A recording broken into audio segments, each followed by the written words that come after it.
इंदौर के कलेक्टर कार्यालय में ई स्टाम्पिंग शुरू होने के बाद छपे हुए स्टाम्प की यहां मुद्रा बनी कागज का दुरुपयोग न हो, इसीलिए कैमरे की निगरानी में नष्ट करने की कार्रवाई अपर कलेक्टर पवन जैन की निगरानी में मंगलवार को शुरू की गई।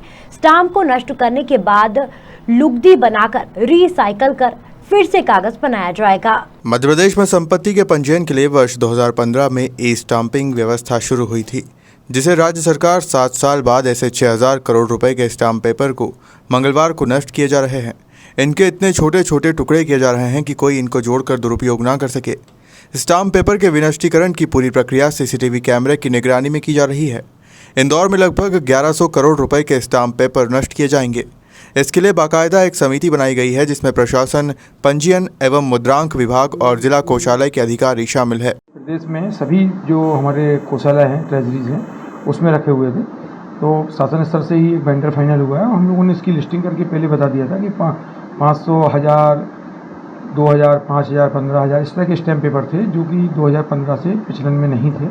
उनके विनिष्ट करने की कार्रवाई चल रही है और इसकी विनिष्ट करने की कार्रवाई के लिए कलेक्टर साहब के निर्देश आदेश अनुसार एक कमेटी बनाई गई है, जिसको मैं हूँ और मेरे साथ में मोरे साहब हैं जो कि हमारे सीनियर रजिस्ट्रार हैं, और साथ में कोषालय अधिकारी हैं बघेल साहब। ये पूरी टीम है और सीसीटीवी कैमरा लगे हुए हैं, पूरी तरह से कवरेज है।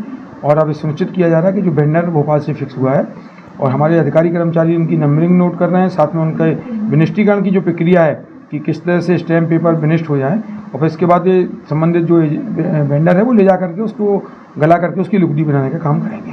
सर, ये बड़े महत्वपूर्ण दस्तावेज हैं और ये अगर बात करें तो एक तरीके से मनी ही कहा जा सकता है इसको, तो कितनी सावधानी बरती हमने? सावधानियों के रूप में मैंने आपको कहा कि पूरी टीम, एक तो हमने पूरे जो हमारा परिसर है जहाँ से स्ट्रांग रूम से स्टैम्प निकल रहे हैं, वो जहाँ उनके विनिष्टीकरण की कार्रवाई हो रही है उस जगह को पूरा सीसीटीवी कैमरे से कवर किया है और पूरा 24/7 इसका बैकअप हमारे पास रहेगा।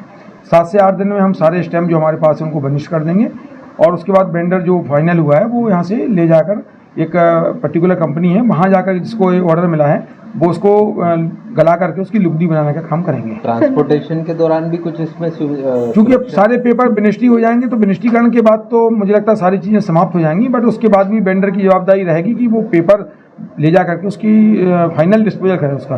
सर, लगभग कितने स्टाम्प होंगे और कितने के हैं? मैडम, जैसा कि मैंने आपको बताया, 10,095 करोड़ लगभग राउंड फिगर में बोले तो 1100 करोड़ रुपए के स्टैम्प हैं जिनको हम लोग विनिष्ट करें। पंजीयन एवं मुद्रांक विभाग के अधिकारियों के अनुसार प्रदेश में सर्वाधिक स्टाम्प पेपर इंदौर और उज्जैन के जिला कोषालयों में रखे हुए हैं। इंदौर में लगभग 1100 करोड़ तो उज्जैन में लगभग 1300 करोड़ रुपए के स्टाम्प पेपर रखे हुए हैं। इंदौर से नीरज बोरासी की रिपोर्ट।